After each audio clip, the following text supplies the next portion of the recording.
Welcome to Sports Management Podcast, where you will hear interesting sports management professionals share their stories, experiences, and passion for the sports management industry.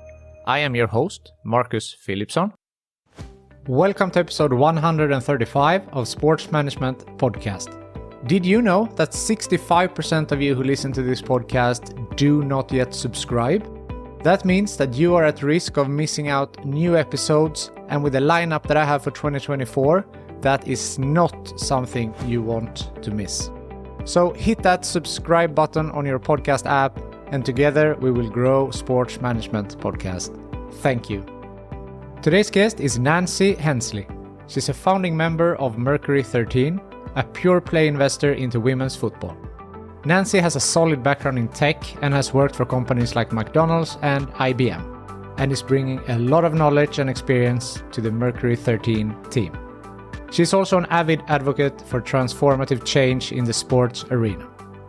We spoke about the reason behind the name Mercury 13, Nancy's learnings from 2 decades at IBM, her very first job, AI and data in sports, women and STEM studies, women's football, and much more.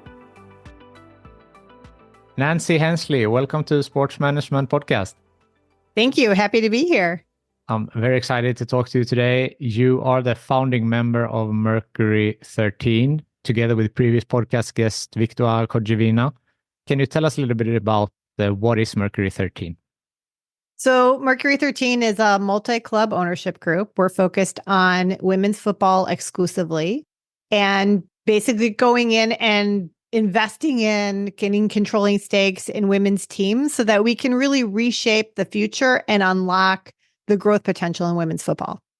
That's super exciting. And as everyone knows, women's football is really on the rise with the NWSL and also in Europe. So what made you join Mercury 13 and why is this important to you? So it's been a passion of mine. I worked in a global sports analytics and data company. I was the chief product and marketing officer. And when I was there, I really saw a lot of the inequities around even just the core data collection and the coverage and all of that stuff. It started to see it. And I started to read up about women's footballers, particularly the struggles that they went through. It's very different than in the US. And so it was a big education for me to see that huge difference. And it just really kind of woke something up inside of me from a passion standpoint. And I became a very vocal advocate. And that's how I met Victoire, actually. She was on one of my panels that we had discussing the challenges of women's football. So that's how we met, from this shared passion. And I think that's what's great about Mercury 13 is it's a group of people that have come together with this core mission because we all not just see the opportunity, but really have a passion for unlocking all the potential that it has. So both you and Victor has also like a tech background, maybe you more extensively, but so can you talk a little bit about your background and what you bring to the table now at Mercury 13? Sure. So I come from a big tech background. I spent 2 decades at IBM, always in the data and AI space. So I had several different roles, but always focused on data and AI and analytics. My last role at IBM was the chief digital officer for the data and AI division. It's kind of a hybrid role between product and marketing, where we just focused on transitioning a lot of our assets to SaaS and growing them and making them more digitally accessible. And then I was the chief product and marketing officer at Stats Perform. So I've stuck always in data and AI, always in the technical background. I'm a big data nerd. I love sports. So, combining these two things have been great. So the tech part now at Mercury 13, how are you leveraging that? So we are starting to lay the groundwork for how data and tech is going to be a key growth factor for women's football. And when you think about just even the fact that it's very difficult to find stats, that the coverage of women's football isn't great. And so that actually then feeds the fact that we can't get good data from, because a lot of data is collected through video. So if the video coverage is not great, we don't have good data coverage. I think we know that this is one of the things that's hurting us. So not only that hurting our growth, so not only do we need to be a voice, but we need to actually start to push the industry and start to make data and analytics part of our core tendency of our strategy for how we grow women's football. So that's one of the things that I'm going to be focusing on is how do we leverage the tools? How do we make this part of our strategy? But also being a voice in the industry for, we got to make sure that we're continuing to provide the same level of focus and equity around data and stats and coverage in women's football as we do in men's. Might take some time. Yeah. So how can more data help optimize women's sports? I mean, there's so many different angles you can take, right? This fan engagement, this game analytics performance. So how do you see that? So, I mean, let's start with fan engagement, right? I think that a lot of us know that fans connect with athletes based on having stats and analytics. And so it's sometimes really difficult to find that in women's football. There are some apps that do a good job, but there's just not enough. Like the core coverage just defaults to men, and then you might see a little bit of women's football. So making that more available also then helps the media and broadcasters because they need content to talk about. What do they like to talk about? They like to talk about stats and analytics, right? And then this new generation of fan, we know that they are very digital and stats driven. And so they like a lot of that integrated into their sports experience. So it really helps from a fan engagement standpoint. It also helps for things like just core strategic things that you do in football, like scouting. There are some great scouting tools out there, but they lack the depth of data. On the men's side, there's lots of great data, but we're missing the rise of a lot of these stars, right? And so, and that's terrible. And when you look at even like a legend, I talk about this all the time, like Sam Kerr, it's difficult to find video coverage and coverage of some of her early career. And she's a legend, right? So improving focus on that helps us get more strategic, helps us make better choices from how we build our teams, not just from basic stats on a sheet, but understanding their playing styles and how they fit in better. That's really, really important. And then, I mean, there's so many ways we can talk about this for an hour just on that. And let's talk about injuries, right? Speaking of Sam Kerr, right? We now have another star of the game that's gone down with ACL. We're just now starting to see organizations like UEFA saying, you know what, maybe we should do something about this. But all of the data and a lot of the injury data in most sports is based on men. So, we can probably tackle this with more data, more focus on it. This is a huge challenge for women's sports, women's football in particular. Yeah. No, the ACL injuries frustrates me a lot because it's so common. And as you said, like all the data is on the men's. And I mean, if it's the turf or the shoes, I mean, there are now, information about like women's feet are different, the hips are different. So the angle hits the knee in different way. Is it the increase in play? Like exactly. Yeah. And like with recovery or training, and that something hasn't been done yet. This is crazy. And what that something needs is data, right? So I think it can really, really help. When you think about how it's really evolved the men's game so significantly, it can do the same for the women's game. So what about AI? You specialize also in AI and data-driven technology. So how can AI help in these aspects that we mentioned now? So I think let's talk about that, going back to the injuries for a second. Like the advancements that we've made in generative AI and some of the large language models just will help not only crunch through more of this data, but make it democratize the access to it for so many people that need it. And I think the biggest challenge we've had with AI, and it was one of the things we tackled in my role at Stats Performance, how do you make it easier to consume? So it's not like a bunch of data scientists sitting in the corner cranking out models. Well, that doesn't help you get that down to the coaching staff or the front line. So how do we operationalize that knowledge so that when a player steps out on the pitch, they know what to do differently to avoid an ACL? And I think that the advancements in generative AI will help us get there. Like my vision has always been that we have this great app that's all natural language driven, and it just asks the player in the morning, like, how did you sleep and how are you feeling and where are you in your cycle and how many days till match day, and then it can curate a bunch of information like an advisor, right? And just makes it very easy for the athlete to consume all this information, like where they're at, how many hours they should train, what kind of turf they're going to be training on, how many days until match day, what nutrition, all of that, right? So, and I think that's some of the things that we can solve with some of the advancements in generative AI. So it's pretty exciting, actually. Yeah, definitely. So it sounds to me like some type of wearable, but more focused on the specific sport, because you have this different now. I'm not sponsored by any of them, but let's say Whoop, for example, So you're having that, it tracks your sleep and it tells you, you should have a light workout today because you haven't rested well and so forth, but maybe something more targeted to football, for example? And I actually think that the real solution will be something that can correlate all that data together. So it doesn't matter what wearable you have, whether it's a Whoop, an Aura, or an Apple Watch, that it can just pull that information, consolidate that information, and then actually spit out something to the athlete that is something consumable, right? Something really truly operationalized that they can operationalize in their everyday. If we focus on Mercury 13 again, with regards to data, when you are choosing a club that you want to invest in, how are you working with data there to gain as much information as possible to make an educated decision? So we definitely have a diligence approach in what we're looking for in a team that's multifaceted. Obviously, we're looking at football performance, we're looking at geographical location. What we feel is really, really important to the success and the sustainability of any women's football team is commercial revenue.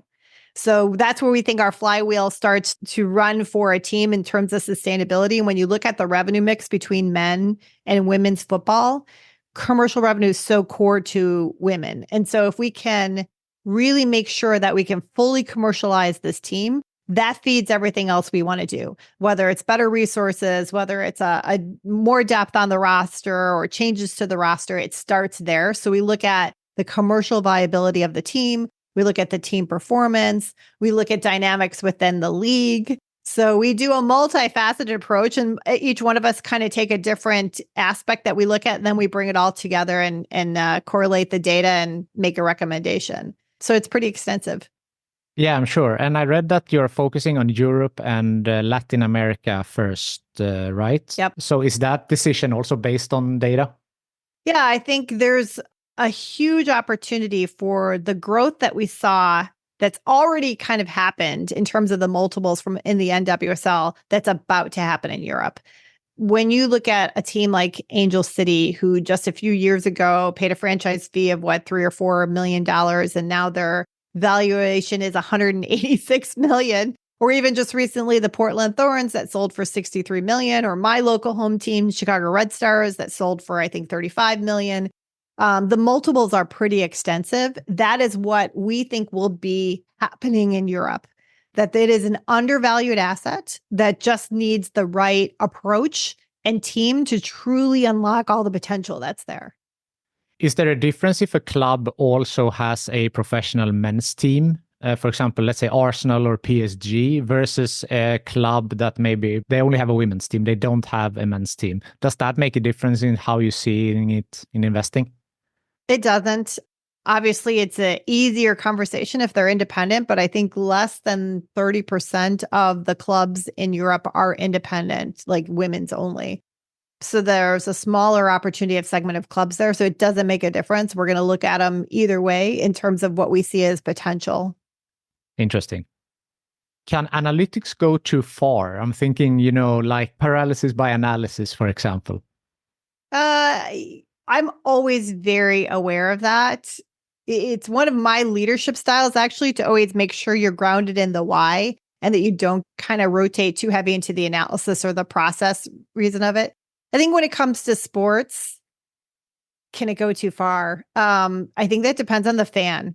For some fans, having data integrated into the screen goes too far, right? Like my husband, we have Amazon Prime, so you get to watch it. You can watch NFL football two different ways. You can watch it with the data on the screen, or you could just watch it the full screen. I think my husband lasted like 5 minutes. He's like, nope. So to him, that is too far. Having the data on the screen doesn't want it on the screen. So really, it's going to be a fan preference. But to me, I think when you know more about the stats than you know about the athlete themselves and their story, that to me goes a little too far, because I don't want it to take away from their story, especially in women's football, because a lot of these women have worked really hard and sacrificed so much to be where they are. I think their story is just as important as their performance stats. Also, sports betting is a hot topic in US, specifically in US. And is that something that you think could help grow the women's game? That's such a controversial topic. Like if we just talk it from a business standpoint, let's take all the emotion and how you feel about betting out of it. The reality is that yes, betting would definitely fuel some growth because we know that it has for the men's game, right? And we know that it has for almost every other sport. Let's take an American sport again for an example as a contrast, one that has influenced European football quite a bit, which is the NFL, right? And 5-6 years ago, the NFL was very anti-betting, right? And now I think they're cheerleaders for it. If you watch sports in America, there's not a pregame show or even sometimes within the coverage, you see a lot of betting statistics. Like that has not happened in Europe yet. But I think Americans are enjoying some of the benefit of sports betting from a local and city standpoint. They're enjoying some of the benefits of the revenue. So yes, I do think it can grow a sport. We just have to make the decision on if we go forward with that. How do we maintain a level of responsibility? Because we know that in the UK, there's been some significant challenges and we don't want to promote that. So it's going to be a decision, I think, that each club has to make in terms of their values and what they stand for. Yes, it can help grow it, but there are other ways to grow it. Yeah, I hear you. And also in Sweden, it's always a controversial topic. And I mean, usually the betting companies can pay a lot of money for sponsorships, but also then you have with addiction, gaming addiction, and how do you see that? And, of course, it's a controversial topic, as you said. Yeah, absolutely. Again, back to Mercury 13, where does the name come from? So that's a great question. So there was a group of astronauts in the late 1960s, all men, right? Everybody knows that went to the moon. There's a group of astronauts that people don't know about that were nicknamed Mercury 13.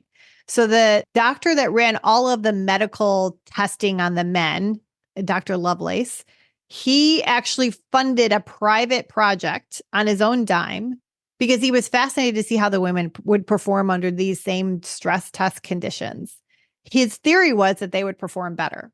And what happened was is that they actually did outperform the men in some categories. So there was one test where they were testing their ability to acclimate into space. And so they would lock them into this dark tank of water, warm water, and see how long they could stay in there.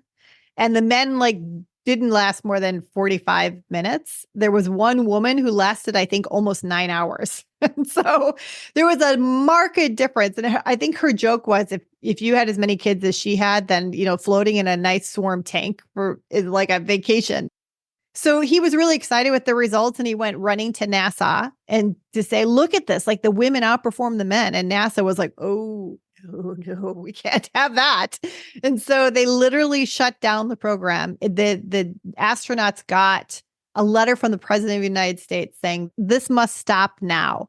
And so they missed their moonshot just because they were women. And so we see the same kind of parallels with women's football. And you think about the ban that happened, it was very similar story, right? The ban that happened in the UK didn't happen because women weren't great at football and because no one was interested. It was actually right after several successful matches, like the Boxing Day match with the Dick Kerr ladies, right? That it was the same kind of reaction, like we can't have the women outshadow the men. And so that's where the inspiration was drawn from, is that we want to give these women their rightful moonshot, much like what they deserved. And I think that there's just so many parallels between the history of women's football and what's happened to the women of Mercury 13. And one of them did finally go to space, by the way, in her 80s. Okay. And so one of them did make it. She was in her 80s when she went to space? Oh, yeah, wow. It was just a few years ago on one of the programs. I can't remember which one it was, but she was either the Virgin program where she was a guest on one of the excursions. Wow. Impressive. Mm-hmm.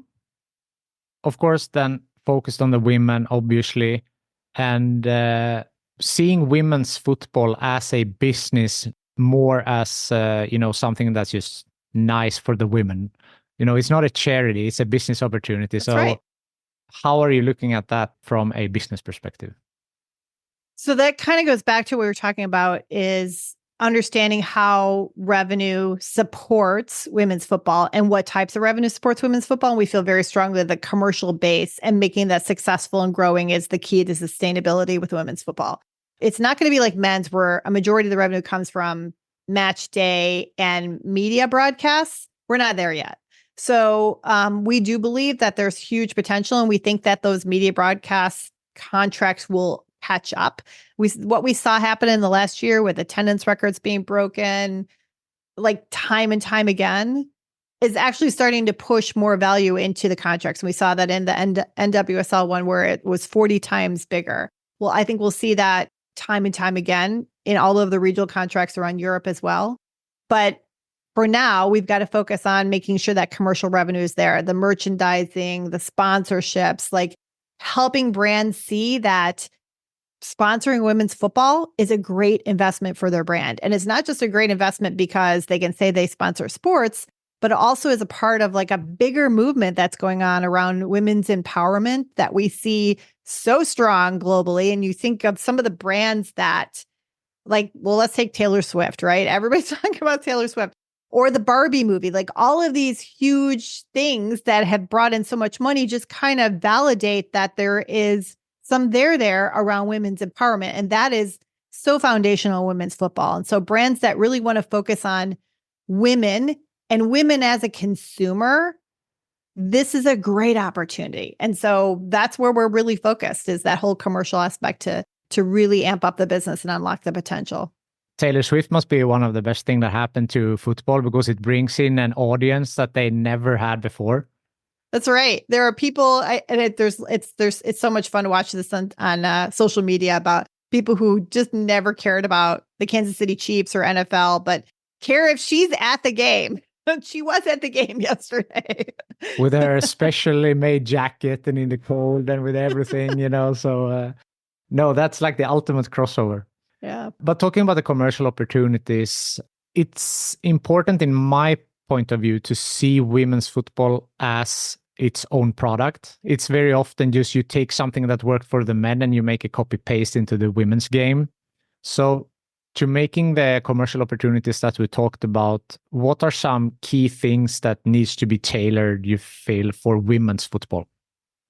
I think the number one thing is to really understand the women's football fan. We've been talking about this for quite some time, because it's a different fan. It's a different fan base. And there is a big chunk of that fan base that are women. So focusing on that fan base and building a great experience, and then aligning with sponsors and partners that align with that, I think is really, really critical foundation.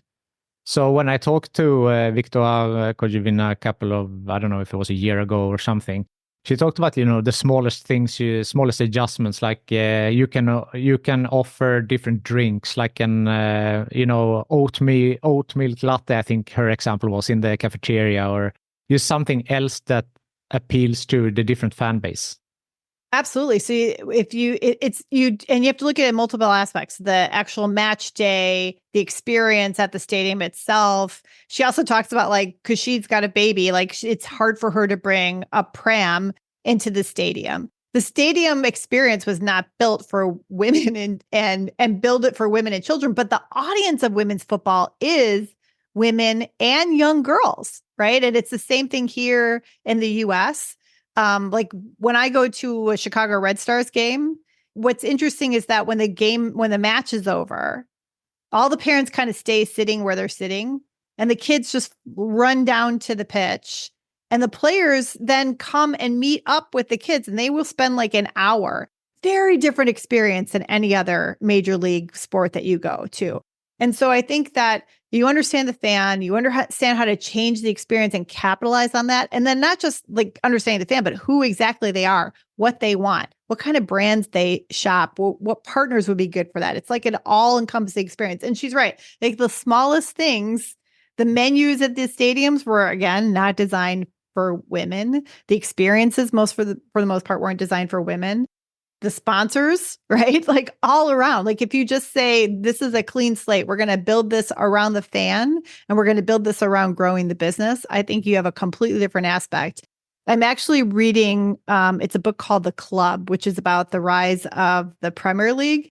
And it's interesting to see where that commercialization and all of the influences and the things that they did and the things that they did that didn't work. Like I had no idea that they had cheerleaders at Crystal Palace, which I think is pretty funny. I guess we went to a Dallas Cowboys game with like, yeah, that's what we need in football is cheerleaders. I just can't see that working.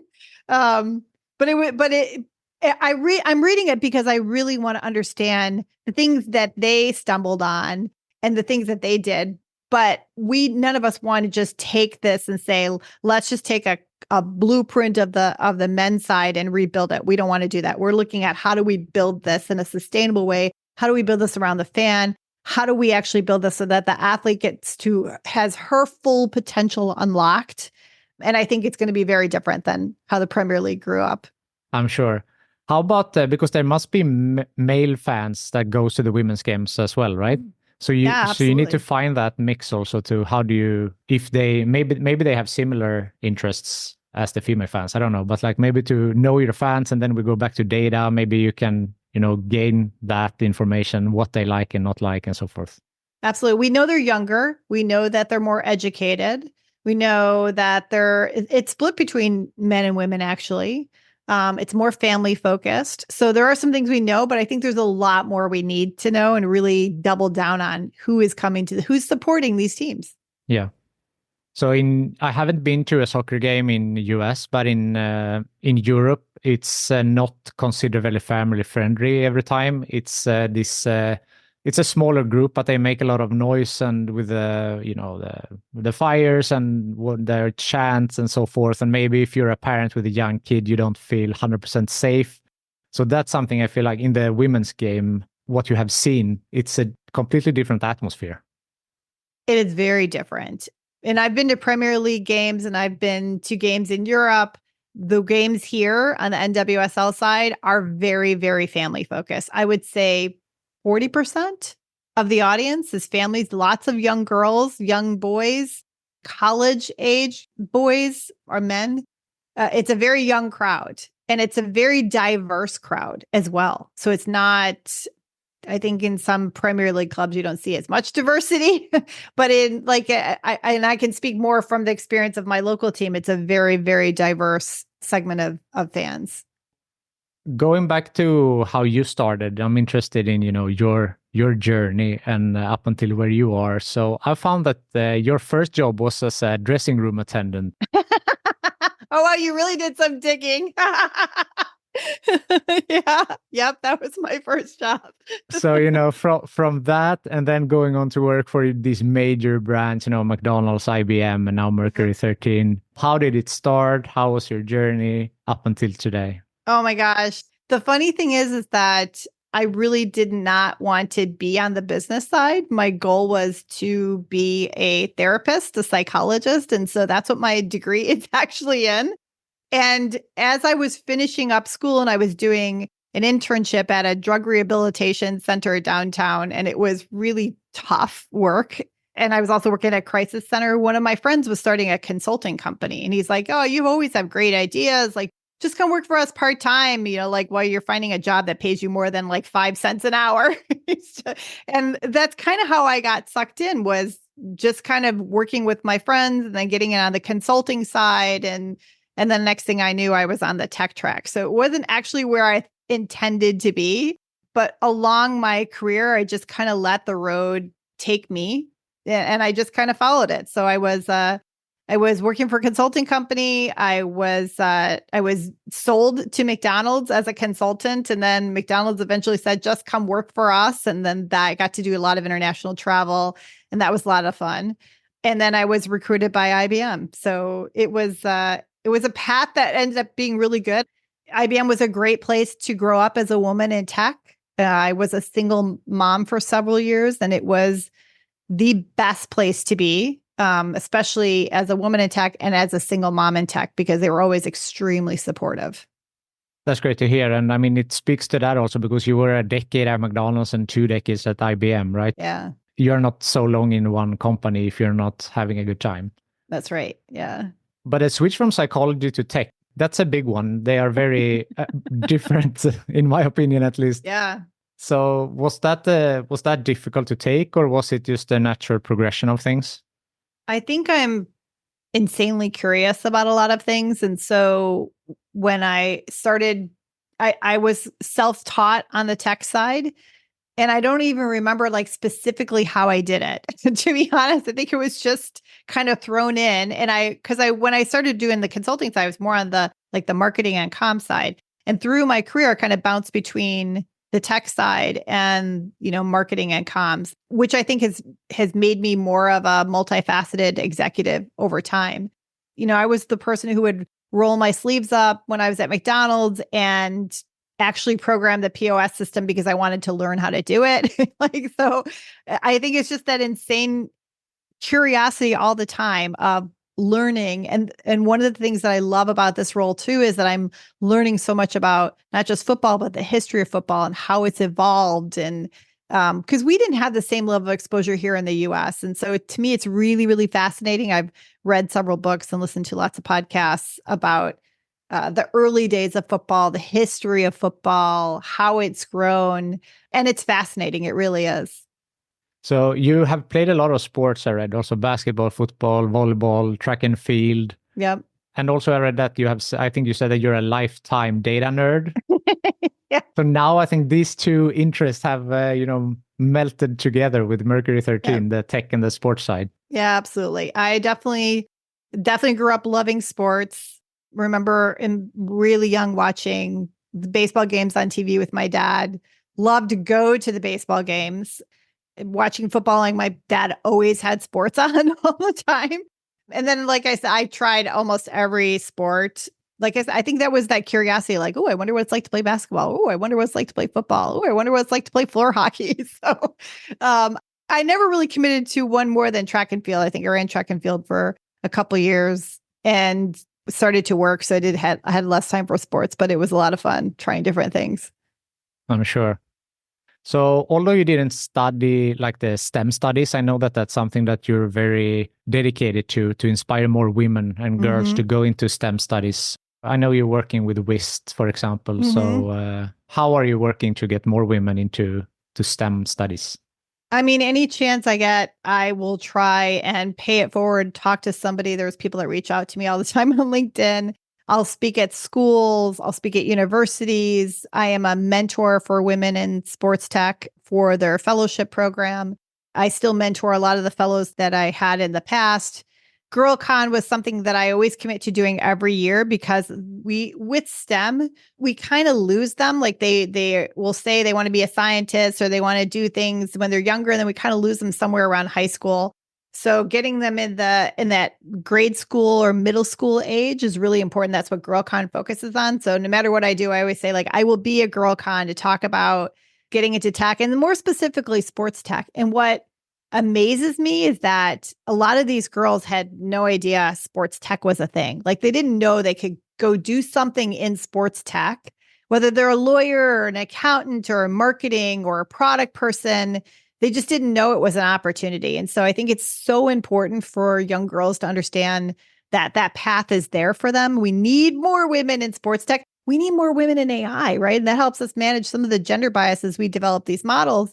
And we need more women in sports. Like it's still, when I moved over from IBM into sports tech, I felt like I went back, 20 years in terms of seeing the diversity, everything we'd fought for on the women in tech side. There's still a fight on the sports and sports tech side. So I will do anything I can to help that at any time, because I think it's really important that they see a path and that they see somebody who's been on that path. Yeah. Of course, to have role models and someone to look up to. And are you doing mentoring or as well? Oh, yeah, absolutely. I do. Yep. Is that through WIST and GirlCon or? Some WIST, some that have just reached out to me, some even previously from other companies that, like, I still have people I mentor at IBM and still people I have mentor at Stats Perform. So I try and do as much as I can. I try not to say no, and then I get a little overwhelmed, but it's worth it.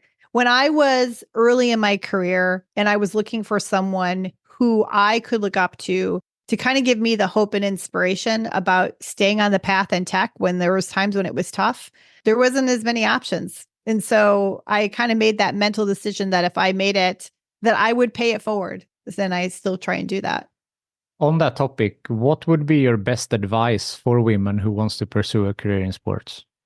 I think that it's important for them to understand that there are so many jobs within sports that they may not realize. And even if you are like, I want to be a lawyer, I want to be an accountant, or I want to be in marketing, you could do all those things in sports. And I think they're not thinking about it. They just kind of think more of the mainstream, and everybody thinks that in order to be in sports, you had to have been like an athlete at some point. That's not the case. In fact, there's a lot of people in sports that never played professional sports like me. So you don't have to be that. So to just know that the path is there and that it is a huge growing business, and that sports isn't just important to us as humans emotionally, but it's important to the economy. Like, it is a contributor to the global GDP by, I think, 1%. Like, that's pretty significant. So it is important. It was the thing that connects us. It's the thing that unites us. And it's a great business to be in. And we need more women. Yeah, definitely. Is it only to take that educational path, or also maybe internships is a great way to know what you like and not like? Yeah. And I think having a passion for sports definitely helps. And so if you are somebody who is on a professional path in any role and you have a passion for sports, just figure out how you combine those two things. And sometimes you could do it locally. Like, you could help with your local college team if you're still in university, and you can do stats, or you can be on the medical side, or you can be on the training side, or you can be even on the financial side, or you can be on the art and videography or social media side. Like, there's so many opportunities to jump in, even at the college level or university level, that helps lay that opportunity for an internship. And then obviously WIST is another great organization that's working really hard to put women into sports tech specifically. And hopefully we see more organizations like that.